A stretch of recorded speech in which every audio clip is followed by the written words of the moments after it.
Selamat sabar. Semoga kasih, sukacita, damai sejahtera surga ada pada kita di hari Sabat yang bahagia ini. Amin. Dan biarlah perhatian kita berikan kepada Tuhan, dan Tuhan menerima kita sehingga kita akan memperoleh berkat-berkat Tuhan. Amin. Terima kasih atas lagu-lagu pujian dari Ibu Manik yang sudah mengingatkan kita lagu-lagu penyerahan, supaya kita menyerahkan segenap hidup kita kepada Tuhan, dan Tuhan yang mengatur. Dan biarlah ini juga menjadi doa seluruh jemaat. Terima kasih untuk BWA. Di dalam lagu itu ada satu pertanyaan yang perlu kita jawab. Bila mana kelak Yesus datang? Apa pertanyaannya? Sudah kalau kesini. Semoga kita semua menjawab sudah. Amin. Terima kasih untuk BWA, Tuhan memberkati. Izinkanlah kami boleh turun dari mimbar ini.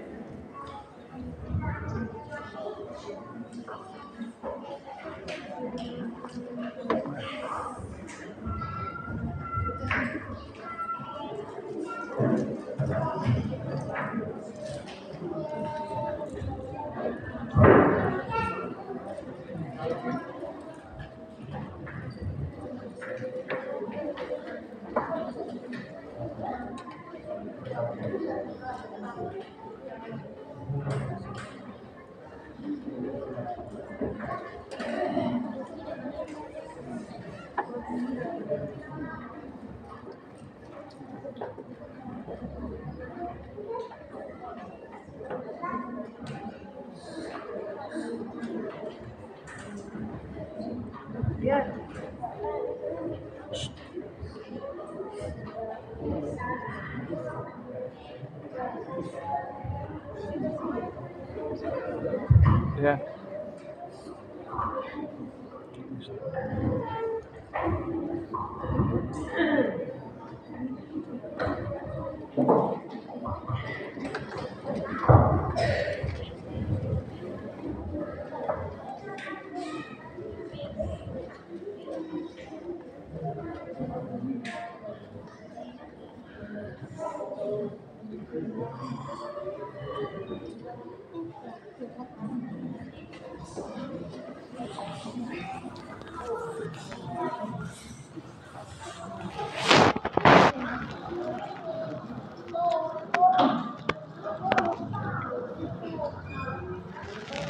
Mari Bapak Ibu saudara dikasih Tuhan, kita mendengarkan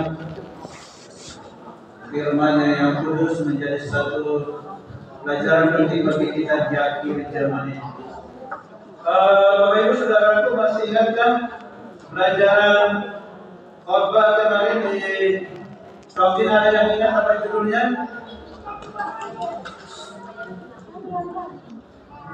Ada yang ingat? Masih ada domba-domba yang lain selain dari yang di kandang ini, ya. Masih ada domba-domba yang lain yang perlu dikumpulkan. Ayat intinya kemarin diambil dari Yohanes pasal 10 ayat 17, ya. Nah, sehubungan dengan itu,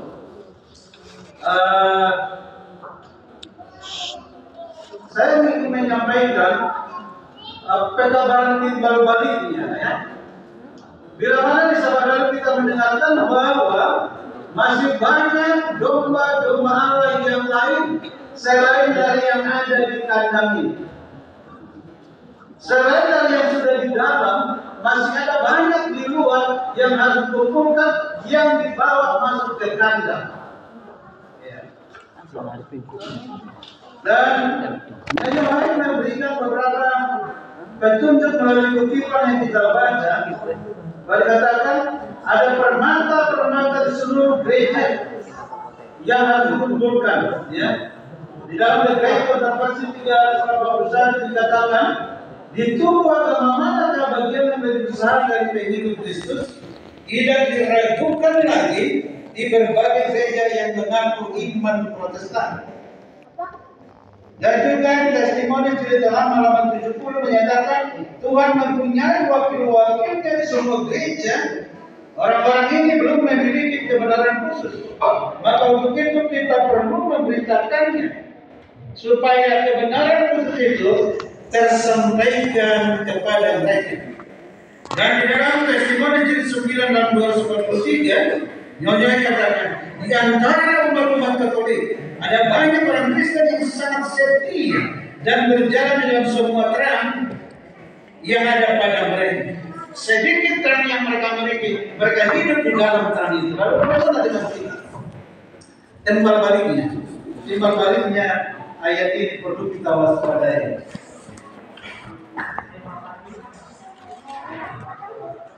Tetapi Roh dengan tegas menyatakan, apa yang dikatakan Roh itu di dalam ayat ini? Bahwa di waktu-waktu kemudian ada orang yang akan murtad lalu mengikuti apa? Mengikuti roh penyesat. Roh penyesat itu akan berkeliaran di mana-mana, mengajak umat-umat Tuhan, merayu umat-umat Tuhan, mengelabui umat-umat Tuhan.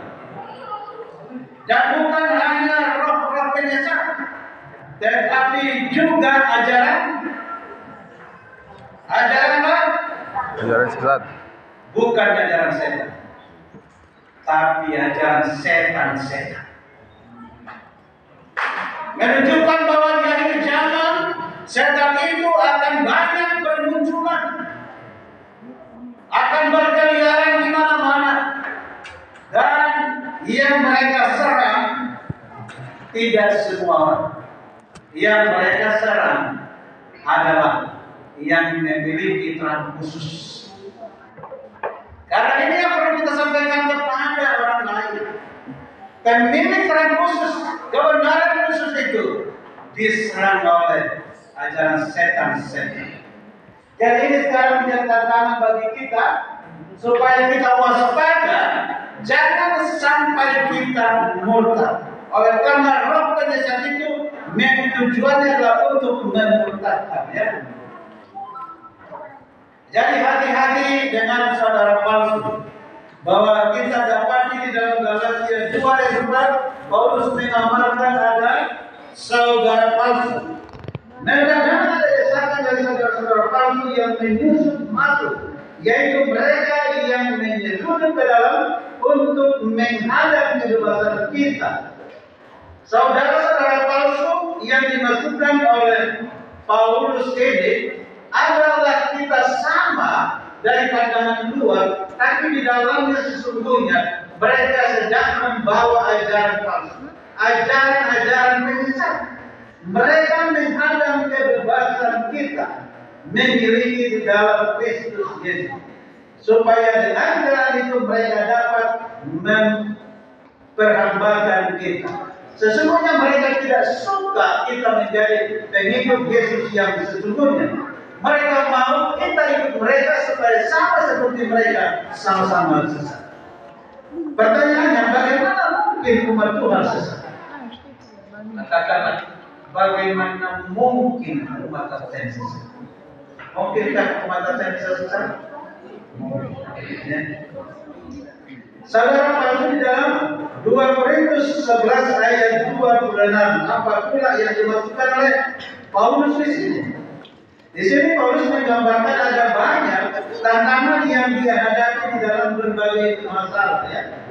Ada ancaman-ancaman, bahaya banjir, bahaya penyamuk, juga bahaya dari pihak orang-orang Yahudi, dari pihak orang bukan Yahudi. Tapi satu hal yang terakhir dikatakan, bahaya dari pihak saudara-saudara palsu. Bisa saja sama-sama menamakan diri pengikut Yesus, tapi sesungguhnya adalah antikristus. Ya. Yang menamakan diri pengikut Yesus tapi antikristus. Ini adalah perlu kita waspadai sekarang ini. Penyesat terdekat ada di antara kamu. Kalau seandainya ada seorang pengkhotbah menyatakan penyesat itu ada di antara kamu, bagaimana perasaan kita? Mungkin kita kurang paham mendengar. Tapi ada satu kata-kata dari firman Tuhan, Kisah 20 ayat 30. Bahkan dari antara kamu sendiri akan muncul beberapa orang yang dengan ajaran palsu mereka berusaha menarik murid-murid dari jalan yang benar, dan supaya mengikuti mereka. Ada di antara kamu, kata Paulus. Ini pada saat Paulus sedang berbicara di jemaat Efesus.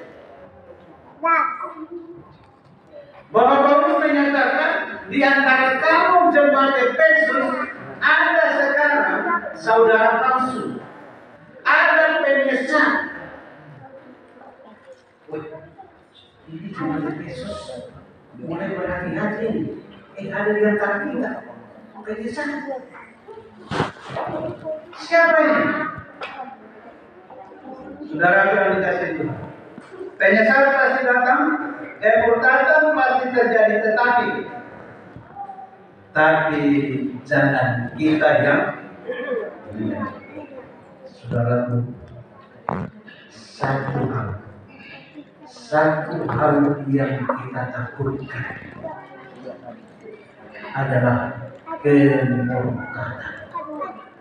Itulah sebabnya saya ingin menyampaikan ini lanjutan dari pelajaran lalu, supaya kita waspada.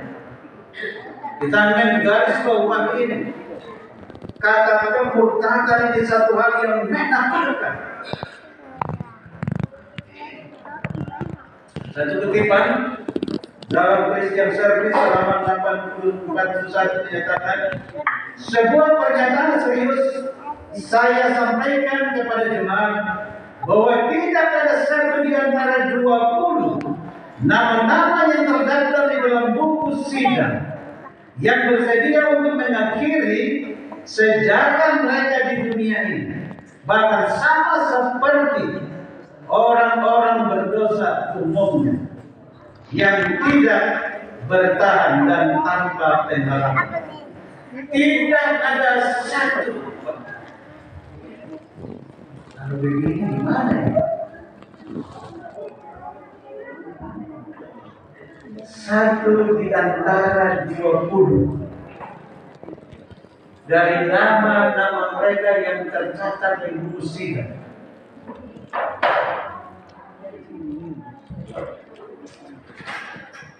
Saya cek buku sidang kita, buku sidang lama, sudah termasuk di situ Jemaat Cicungkit, sudah termasuk di situ Mopang, sudah termasuk yang dibaptis kemarin. Saya hitung ada 300 bagi 20 15. Saudara kita Tuhan, kalau hanya 15 kita bertahan dari jemaat sidang 2 mengakhiri sejarah mereka di dalam buku. Betapa sayangnya kekristenan. Itulah sebabnya hal ini perlu saya sampaikan, supaya jangan sampai ada yang murtad. Karena saya lihat di catatan sidang itu ada satu baptisan, banyak sekali baptisan itu catatan kali. Kalau tidak 26, 36. Tapi di ujung sana murtad, semua murtad. Dalam kasih beri alih saya. Ini hadiah saudara hadirat. Hati-hati ya, supaya jangan sampai kita menggenap ini. Nyonya Wan menulis banyak bintang-bintang yang kita kagumi karena kecakapannya. Belakangan ini akan lenyap dalam kegelapan. Bintang-bintang yang digambarkan oleh Nyonya Wan yang berguguran itu berjatuhan adalah pemimpin-pemimpin gereja, dan Nyonya menyebutkan dokter-dokter dan pendeta.